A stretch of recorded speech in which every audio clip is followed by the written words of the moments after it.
So I'm here today with Garth Mathieson, who is standing for the Mount Maunganui Ward for this year's Tauranga City Council election. This is the first time Garth has put his name forward as a candidate for council, and does so with a solid career, 38 years as a lawyer here in Tauranga. Thank you for joining us today, Garth, and welcome to our one-on-one interview. I'd like to start off with some questions about your personal background. Can you tell us a little about your upbringing and what brought you here to Tauranga? Well, I was born in Dunedin in 1961, and my parents moved from Dunedin to Hamilton in 1962. I went to school in Hamilton, and I completed my first year of university in Hamilton.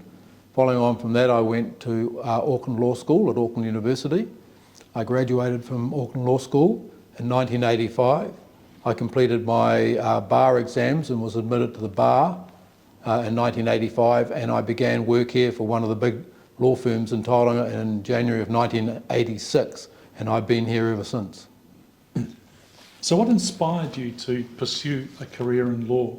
Well, I decided to be a lawyer when I was about 15 years old, and I just carried through with that, and I have no regrets at all. It's been a very challenging and a very, very enjoyable and rewarding career. How has your experience living in Tauranga shaped your views and goals for the community? Well, my experience living here has taught me the importance of representing the ratepayers and also the importance of standing up for community organisations. I've been a member of community organisations such as Tauranga Ramblers and Athletics Tauranga, and also the Tauranga Millennium Track Trust, which was responsible for building the athletic track at the Domain. And this has shaped my views and why I'm standing. I'm standing to represent ratepayers, and I'm also standing to represent community organisations, because I believe community organisations are the glue that bind the community together. And what personal values do you hold most dear, and how do they influence your professional and political life? Well, I believe in personal responsibility. I believe in being truthful. I think that if you're truthful and you're responsible and empathetic, I believe in empathy towards people. I think that those are all strong values I think that I have, and which shape my views on things and on the way you treat people. And how do you balance your professional life with your personal life? Well, I don't actually have a particularly good balance, because I'm a bit of a workaholic. Over the last 23 years in particular, I've not only run a full-time law firm, but I've also been a very active member of the Royal New Zealand Navy Volunteer Reserve.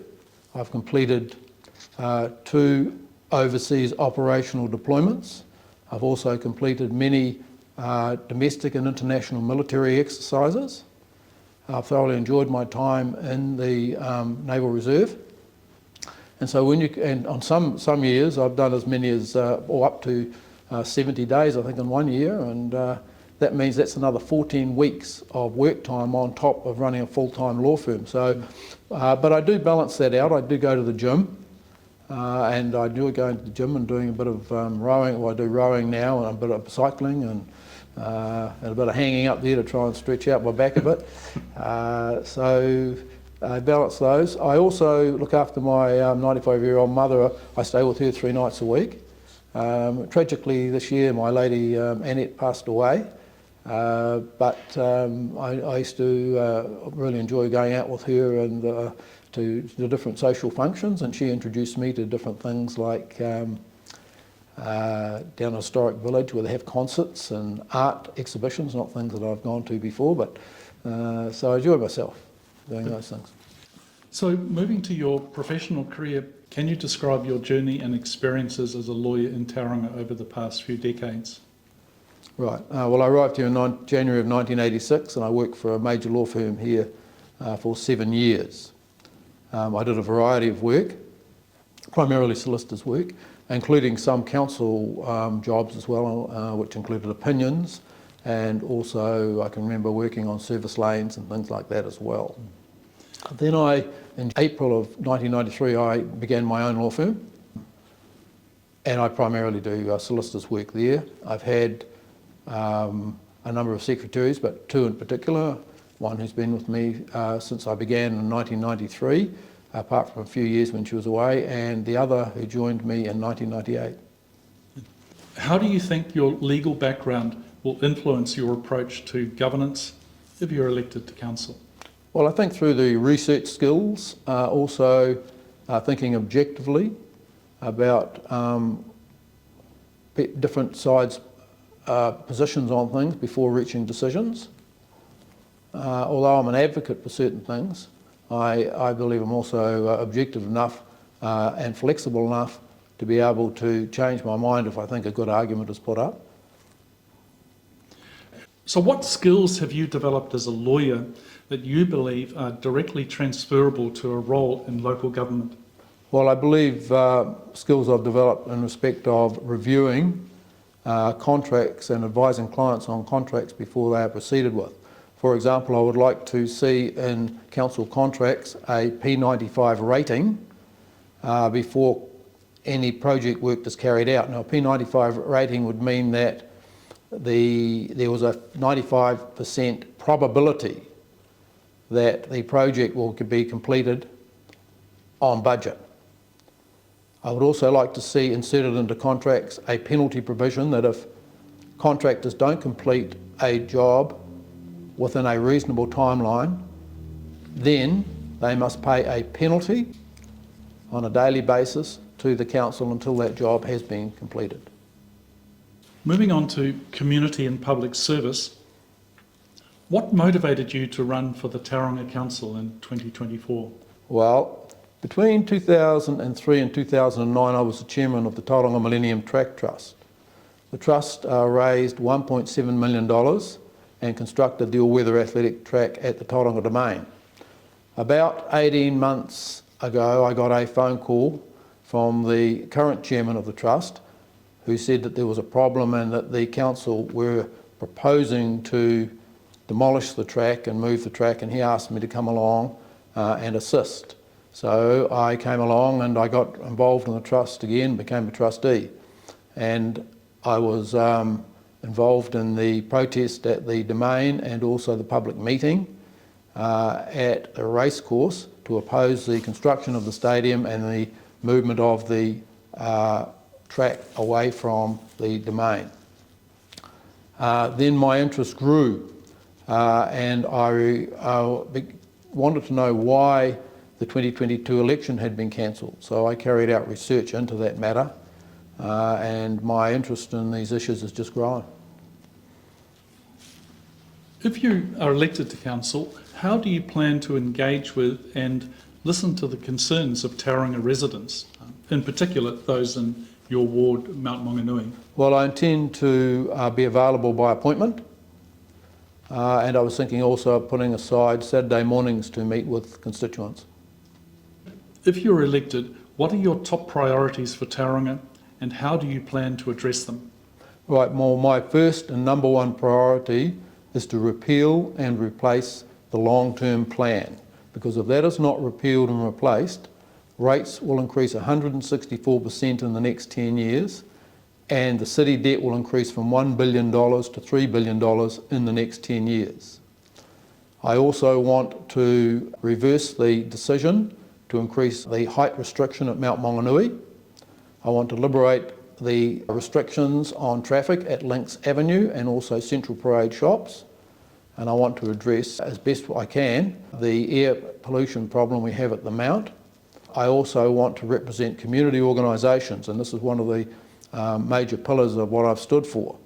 And that is, as I said before, I believe community organisations are the glue that bind the community together. I oppose increasing charges on community organisations for the use of community facilities that they cannot pay. What's the point of constructing community facilities if people can't afford to play different sports such as rugby or basketball, etc., because the fees are too great?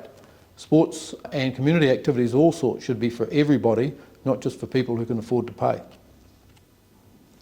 And how do you think your legal expertise will help in crafting the policies that will benefit the people of Tauranga?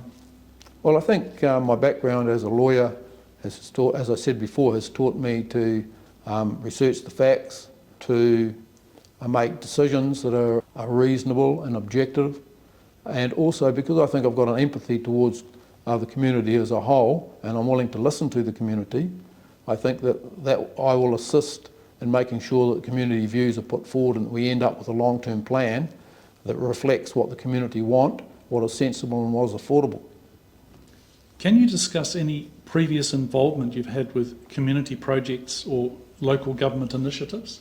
Well, I was involved, as I said before, in the Tauranga Millennium Track Trust, and we were able to construct an athletic track, a world-class athletic track certified by the IAAF at the time, which is a great city asset, and it's used a lot, not just by people who are doing athletics, but some people just go and walk around the track. The community can use it as a whole. It's actually a community athletic track, that. And it's green space. And it's green space. Looking at the vision for Tauranga, what is your vision for the future of Tauranga and how do you plan to achieve it? In particular, do you have an alternative vision to the current long-term plan, which I know you've said you do not support? Yes, I do. I still believe in the quarter-acre, half-gallon Pavlova paradise, which Austin Mitchell championed when he came to New Zealand. I think that Tauranga should be developed as interconnecting villages. If you look at the geography of the city, with its peninsulas, both at Te Papa and Mount Maunganui, and you see it's surrounded by water on three sides of both those peninsulas. There's a big harbour. The geography itself, plus the way it's historically been developed, means that it needs to be interconnecting villages. I believe that the main spine for the interconnecting villages will be the road that runs from State Highway 2 as it comes through to Tauriko, joins up with State Highway 29 coming down out of the Kaimais, goes around Takitimu Drive, goes over the bridge, goes down Hewlett's Road, turns right into Maunganui Road and out to the expressway. I think we should develop the city as interconnecting villages off that road, and also we've got the ring road that runs around Welcome Bay, and that goes from Tauriko, runs right around through Welcome Bay, Mongatapu, and then out and joins up with Maunganui Road as well and the expressway to the south. I think that we have interconnecting villages off that road, which largely are the wards that we've got in the city, and I think they should be developed. I don't believe in intensive housing for people that don't want it. I believe that children should be brought up and be able to play in the backyard. Bringing up children who don't know what a blade of grass looks like is not a New Zealand I think that we want to be living in. How do you plan to improve transparency and accountability within the council? Well, I've signed a pledge with the organisation Lobby for Good to disclose asset sales over the last 5 years in detail, to explain the Commissioner's decisions, and also to provide reports to the public that are easy to understand and explain costings and how much particular projects will cost the public. I also believe that contracts that are entered into by the council should be made publicly available because they are public contracts. The public own those contracts. I don't believe that contracts that are entered into by the public should be commercially secret. What measures would you propose to ensure the legal and ethical integrity of the council's decisions? Well, I believe that all council decisions should be transparent. I think that all contracts that the council enters into should be made public. I don't believe they should be kept secret from the public, because the public own those contracts and the public have to pay for them. So, for example, we should know, and we don't know, what the terms and conditions are of a contract the council has with the developer for the new council building. And how will you address the challenges facing Tauranga, such as infrastructure, housing, and environmental sustainability? Well, I tend to agree with Greg Brownless on that particular point, is that we need to get more money from both the government and from developers so that we can develop the infrastructure of the city. I don't think we should be just relying as much on ratepayers as we do here. And finally, in what ways do you hope to leave a lasting impact on Tauranga through your service on council? Well, I'd like to change the attitude of the council towards Tauranga citizens to be more consistent with what I think is the New Zealand mindset of the quarter acre, half gallon pavlova paradise. That's why I'd like to see interconnecting villages where people still have their own backyards and not force people to live in high-rise intensive housing.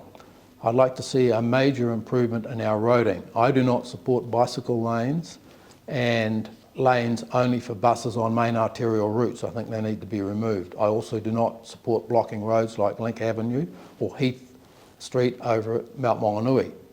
I think we need to have more lanes on our roads to move traffic around. I'd like to see an improvement in air quality, particularly at Mount Maunganui. I'd also like to see a more respect from the council towards community organisations and the amount of effort that community organisations put into running their different activities.